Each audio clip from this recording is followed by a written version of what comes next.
Success, we're told, is a moment, a single brilliant idea. Tick, tick. But neurobiology tells a different story. For Mark, it starts with fatigue, a mind trapped inside its own architecture. This isn't exhaustion, it's a physiological state, a brain that can't predict its own future. Even his boots have gone unrepaired for years. Cortisol has already spent the part of his brain that plans ahead. His knuckles go white around the mug. He isn't thinking anymore. He's surviving. That same building holds hundreds of ceilings just like his, each window a different version of the same stair.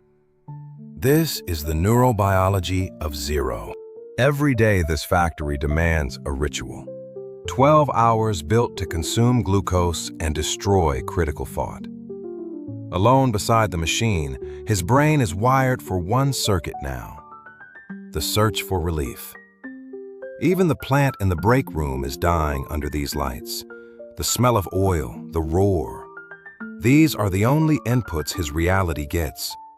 At the end of a $1,200 paycheck, his exhausted system craves dopamine, the chemical reward that dulls the pain. On the counter, the bills stack higher than the answers. Alcohol, cigarettes, passive entertainment. Not choices, but his neurobiology seeking relief before total collapse. His hand shakes reaching for the pack, the tremor of a nervous system running on empty. This number isn't currency. It's the exact measurement of his worth in the eyes of the system. Hard work, small dopamine. The perfect loop, cementing him to this floor. Even love feels heavy in this light.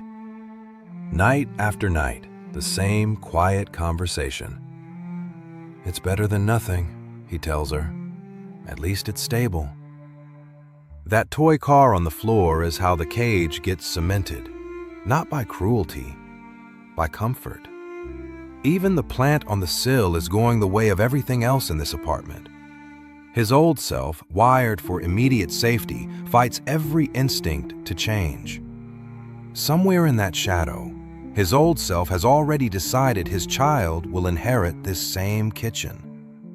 But the brain isn't a static machine.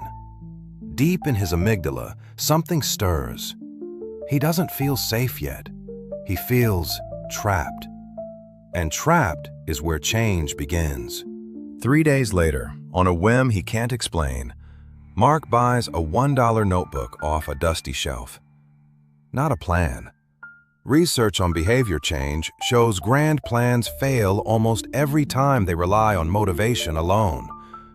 So he writes exactly one line, small enough that failure isn't an option. He closes the book and goes to sleep, not believing it will matter. At the library cart, a worn paperback catches his eye. The Trained Brain. He almost puts it back. He doesn't. One morning his eyes open on their own, a few seconds before the alarm. Outside for once, the sky is already turning gold. He checks the line in the dollar notebook. Small, almost nothing. That checkmark releases the smallest possible hit of dopamine. Not for a big goal, for a small one kept. He pens the page to the fridge. 1, then 2. The library paperback has a name for it. Dopamine researcher Wolfram Schultz found the brain rewards the anticipation of a win, not just the outcome. Even his boots get new laces this week. Discipline was never the starting point of his story. It was always going to be the result. $40 extra sit on the counter this week. Overtime pay. The old circuit wants it spent tonight. He stands in the liquor store parking lot for 6 minutes, then drives home with the money still in his pocket. This isn't his childhood. It's Walter Mischel's marshmallow experiment from Stanford. A child told that waiting earns him too. The children who waited weren't more disciplined. Their prefrontal cortex had simply learned to outvote the urge for comfort. He underlines the same line twice in the paperback. Proof for the nights his own resolve runs thin. He folds the money into the tin. 2 words on the label. Not willpower. A trained circuit choosing a future it can finally picture. He applies for an apprenticeship at this small auto repair shop across town. Half the pay of overtime, twice the ceiling. The reply lights up his cracked phone screen at the end of a shift. The answer is no. His hand shakes, sweat beads at his temple. This is the amygdala, the same circuit that once meant real danger, lighting up over an email. For a moment, his hand finds the coffee tin. 90 days of restraint, 1 bad night from undone. He pulls back, opens the notebook instead. Not punishment, data. Where the fear circuit sees a threat to survival, his trained prefrontal cortex reads the same event as information. He starts locking his phone in this same break room locker during his 1 clear hour a day. Psychologist Mihaly Csikszentmihalyi called this state flow. Mark taped the page above his workbench months ago. Dopamine and norepinephrine rising together, attention narrowing to a single point. The static in his head, the bills, the shift, the rejection, finally goes quiet. An hour a day at this bench. That's all it costs to rebuild a circuit that took years to wear down. He replaces 1 bulb in this bathroom, a small thing. For the first time, half his own face is lit in something other than cold light. I'm someone who finishes what he starts. He doesn't say it out loud. He barely believes it yet. The same counter that once held final notices now holds a folder marked paid. Identity is starting to outweigh habit. The fridge he once used for nothing now holds 6 weeks and 41 check marks. Not one of them felt important on its own. He signs up for this night class 2 coworkers recommended. The whiteboard behind the instructor still shows last week's diagram. Mirror neurons, discovered by Giacomo Rizzolatti.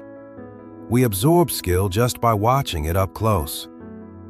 His old crew still meets at this same bar after shifts. He walks past twice a week now. Back at that same kitchen table, his wife watches the change too closely to trust it yet. We've tried before, she says quietly. He doesn't argue. He just keeps checking the box. Over coffee with a classmate, someone asks about his week. And for the first time since minute 0, he has something to say that isn't the shift, the bills, or the silence. Same clock, same bedside table, same hour. This time he's awake before it rings, because his brain, not the alarm, decided it was time. By the door, a plain new pair of boots has replaced the cracked ones from months ago. The garage offers him a full position, not because he got lucky, because for 90 days an ordinary Tuesday kept looking the same. He opens the tin. 91 days. He doesn't spend $1 of it that morning either. From the outside, this looks like one lucky break. From the inside, it's the compound result of 6 trained patterns, repeated on ordinary days no one was watching. Even the plant that nearly died on that windowsill is green again. His brain was never wired for success, and never wired for failure. It was trained, first by scarcity, then, 1 repetition at a time, by something else. The bathroom mirror that once showed half his face in shadow is fully lit now. Chronic stress didn't make him weak. It made him efficient at surviving the wrong things. The only real difference between the brain that gave up and the brain that didn't was never talent. It was which patterns got practiced and how many times.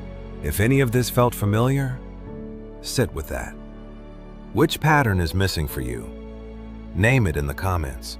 Naming it is the first repetition. If this reframed something, share it with someone chasing the same goal. Thanks for watching. Drop a comment and subscribe for more.